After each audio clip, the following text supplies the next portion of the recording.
Mo жолду бошотуп койсок жакшы болот. Аркага өтүп алсаңыздар жакшы да, кызыл линия бар экен. Себеп бирөөнүн дараты кыстап калат, бирөөнүн мурду канап кетет, бирөөнү эшикте чакырып калат. Ошон үчүн сураныч могу кызыл линияга турбайлы, намазга турбап, бияка турайлы, ашып калса бул жак үстүнө чыгып алабыз. Же болбосо алды жакта дагы жайлар бар. Бир 10 мүнөттөй маселе бар экен, тынчтанып угуп койлу, баарыбызга пайда болот. Бисмиллахир-рахманир-рахим. Алхамдулиллах ва салату вассаламу аля расулиллах, амма ба'д. Урматтуу мусулман бир туугандар. Кур'ан Алла Тааланын китеби. Бул периштенин, пайгамбарлардын, инсан, жиндердин сөзү эмес. Алла Тааланын акыркы китеби. Мындан кийин китеп түшпөйт. Кыямат күнгө чейин келе турган инсандардын баарына жашоонун туура жолдомосун көрсөтмө китеп бул. Жүрөктөргө шипа, кыямат күнү шапаат кылуучу, адамды колунан жетелеп бейишке киргизүүчү китеп бул. Кур'ан Алланын сөзү, Алланын каалоосу. Мусулман адам Кур'анга иман келтирет. Кур'анга иман келтирбесе, ал мусулман болбойт. Алла Таала өзүнүн каалоосун Кур'анга камтып койгон. Бизден, сизден эмнени каалайт, Алла Кур'анга жайгаштырып койгон. Буну эч ким өзгөртө албайт, эч ким жок кыла албайт, эч ким бурмалай албайт. Анткени сактоону, Кур'андын сактоосун өзүн Алла жоопкерчилигине алган. Бул жөн эле китептерде эле эмес, адамдардын көкүрөгүндө, бул жерде эле эмес, Лаухул Махфузда дагы сакталган. Ошол касиеттүү китеп сиздерге, биздерге жашоого эмне керек, эмнеден сактаныш керек, эмнени аткарыш керек, бардыгын айткан. Бизге чейинки болгон коомдор, талкалангандар, ийгиликке жеткендер, бейишке жол тапкандар, дозокко отун болгондар, Кур'анда бардыгын ачык айтат. Кур'андын 114 сүрө бар, 30 пара бар. Ошунун бардыгы 3 мазмунда камтылган дейт алымдар. Биринчи мазмун тадкир би айямилла. Экинчи мазмун тадкир би алаилла. Үчүнчүсү тадкир лима ба'дал маут. Кур'анды Фатихадан окусаңыз дагы, ортосунан окусаңыз дагы, аягынан окусаңыз дагы, ушул 3 мазмунду чагылтырат. Үчөөнүн бирөөсүн берет сизге сөзсүз. Биринчиси, Алла Таала эстетет. Мухаммад пайгамбардын үммөтүнө, пенделерине Алла Таала эстетет. Эмне менен эстетет? Би айямилла, бизге чейинки өткөн күндөр менен. Бул асман менен жер көп нерсени көргөн. Биз сиз кечеле келгенбиз бу жерге. Бул эмне дегендерди көргөн жок, асман менен жер күбө. Бизге чейинки коомдор өткөн. Биздин пайгамбарыбыз бул эң акыркы пайгамбар. Ошо эң акыркы пайгамбардын дүйнөдөн кеткенине 1435 жыл болду.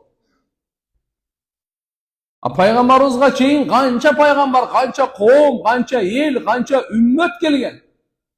Алла Таала негизги бардыгын майдалап чүйдөлөп неме кылбайт, бирок негизинде 25 пайгамбардын окуясын айтат Алла Таала. Алардын коомуна болгон абалдар, алар пайгамбарларга кылган мамилелери, оңолгонун дагы, бузулганын дагы, ийгилик тапканы дагы, талкаланганы дагы бардыгын Кур'анда айтып берет. Ошол коомдордун окуяларын айтып, Мухаммад пайгамбардын үммөтүнө Алла Таала эскертет. Силер дагы пайгамбарлардын мурунку коомдогу аларга баш ийип, пайгамбарлардын алып келген жолдомосунда жолдо жашай турган болсоңор, Алла Таала өзүнүн кудурети менен силерди жамандыктан сактайт, кордуктан сактайт, апат балелерден, бактысыздыктан сактайт. Эгерде Кудай сактасын, мурунку коомдор пайгамбарларга каршы чыгып, нафсинин кулдары болуп, өздөрүн акылдуу сезип, күчтүү сезип, сулуу сезип, андай болсо талкалангандарды дагы Алла Таалам бардыгын айткан. Демек Кур'анды ачсаңыз, кээде Муса пайгамбардын коому, кейде Ибрахим пайғамбар, кейде Шуайб пайғамбардың қауымы, кейде Юсуф пайғамбардың оқиясы айтылып жатады, кейде Иса пайғамбардың оқиясы айтылып жатады. Не үшін? Мұхаммад пайғамбардың үмметіне сабақ беріш үшін. Алла Тағала мұрынғы күндерменен естете деген. Мынакей біріншісі. Аллаға иман келтіріп, амалын оңдағандар қандай бақтылы болғандар. Аллаға иман келтірмей, Алладан жүз үйіріп, амалын бұзғандар, алар қандай бақтысыз болғандар Құран айтады. Екінші мазмұн тәзкир би ала илля, Алла Тағала өзінің нематтары менен пенделерді естетеді. Алла Тағала берген нематтары, жақшылықтары, материалдық жақшылықтар, рухани жақшылықтары, нематтары, динді, әрбір мүшелерді, әрбір нәрсені, ата-енені, мыналы алхамдулилlah жамғыр өзінше немат, түн өзінше немат, ұйқы өзінше немат, денсаулық өзінше немат, көздің өзінше немат, құлақ өзінше немат, ынтымақ өзінше немат, дин ең ұлы немат. Алла Тағала нематтары менен пенделерді естетеді. Пенде, мен саған ушунча жақсылық қылдым, сен тоңмойын болуа, ақиқаттан жүз үйірбе. Алла Субханаху ва Тағала айтады: «Фадкуру ала Аллах лааллакум туфлихун». Алланың нематтарын естегеле мүмкін игілікке жетерсіңер, дүния ақиреттің бақтысыздығынан құтыларсыңар. Алланың нематтарын естегеле сілерге жамғыр нөшөрлеп жағандан да көп жауап тұрады. «Вама бикум мин ниъматин фа мин Аллах». Біліп қойғыла, сілердегі қандай ғана немат болсын, материалдық, дүниелік, ақша, бийлик, мансап нематы болсын, же болсын, духовный, рухани немат болсын, дарат алу, сәжда қылу, зикір қылу, дуа қылу, көзден жаш шығу, ата-енеге қызмат қылу, пайдалы нәрселер қылу, жаман нәрседен сақтану, бардығы Алланың нематы. Біліп қой, бұл Алланың тарауынан сілерге келді, Алланың тарауынан берілді. Сілер Аллаға шүкір қылын, Аллаға рахмат айтқылар. Көз бергенне дағы, көргенге дағы Алла Тағалам күш берді. Құлақта берген өзінше немат, ұққанға дағы Алла Тағалам күшті берген немат. Шөнші туғандар, мынау бұл екіншісі, Алла өзінің нематтары менен естетіп пенделер. Үшіншісі, тәзкир, Құранды айтсаңыз, демек, бірінші мұрынғы пайғамбарлардың оқиғаларын көреді екенбіз, үмметтердің авалын көреді екенбіз, жақшылары дағы, жамандары дағы, бақтылылары дағы, бақтысыздықтары дағы бардығын көреміз. Екінші, Құранның чағылышы қандай екен? Екіншісі, Алланың нематтарын көрінеді екен. Алла Тағала жер қайсы жердерде бізді естетіп жатыр. Мына ата-ененің машалла қандай қылдық сіздерге. Алла Субханаху ва Тағала сіздерге мынандайларды бердік, рызқыңарды бердік, жамандықтан сақтадық. Қысқасы айтып жатқанда. Үшіншісі, өлімнен кейін бола тұрған ақ.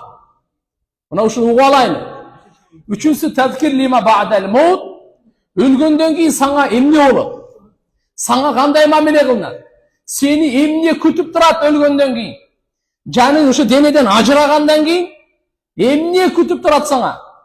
Қабырда қандай? Жан шығып атқанда қандай? Сұрақтары қандай? Қабырдан тірілгенден кейін қандай? Алланың алдына барғанда қандай? Мақшарда топталғанда қандай? Амалдар берілгенде қандай? Сырот көпіресі қандай? Таразада қандай? Амалдар қандай тартылады? Қайсы амалға қандай сыйлық береді? Қандай жаман амалға қандай жаза беріледі? Түбелікті бейіш қандай? Içinde қандай нематтар бар? Түбелікті дозоқ деген емне? İçinde қандай азаптар бар? Ушунун бардығын Алла Тағала Құранда чагылтырат. Демек, өткен чак, учур чак, келер чак, үчөөнүн тең илимин камтып алган китептин аты Құран. Құран тамаша китеп эмес. Бул жөнөкөй китеп эмес бул. Өтө олуттуу мамиле кыла турган, маани бере турган, ойлоно турган, өзүбүздү Құранды карап туруп, өзүбүздү оңдой турган, өзүбүздү түздөй турган, Құранга өзүбүздү ушундай амалыбызды салыштыра турган мынандай китеп болгонда. Құран менен Аллага жакындагандай, бир дагы башка амал менен андай жакындай албайсың дейт. Урматтуу агай мусулман бир туугандар, мынакей бүгүнкү кыска сабагыбыз ушул болду.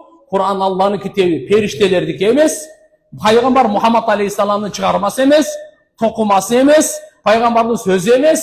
Бул Алланын сөзү, ааламдын кожоюну, жаратуучусу, сизге бизге өмүр берип аткан улуу Алла Тааланын касиеттүү, түбөлүктүү, бурмаланмаган, өзгөрүлбөгөн улуу китеби. Ичинде 3 мазмунду айтып койдук. Алла Субханаху ва Таала эскертип турат экен мурунку күндөр менен, нематтары менен, жана bundan өлгөндөн кийинки абалдар менен.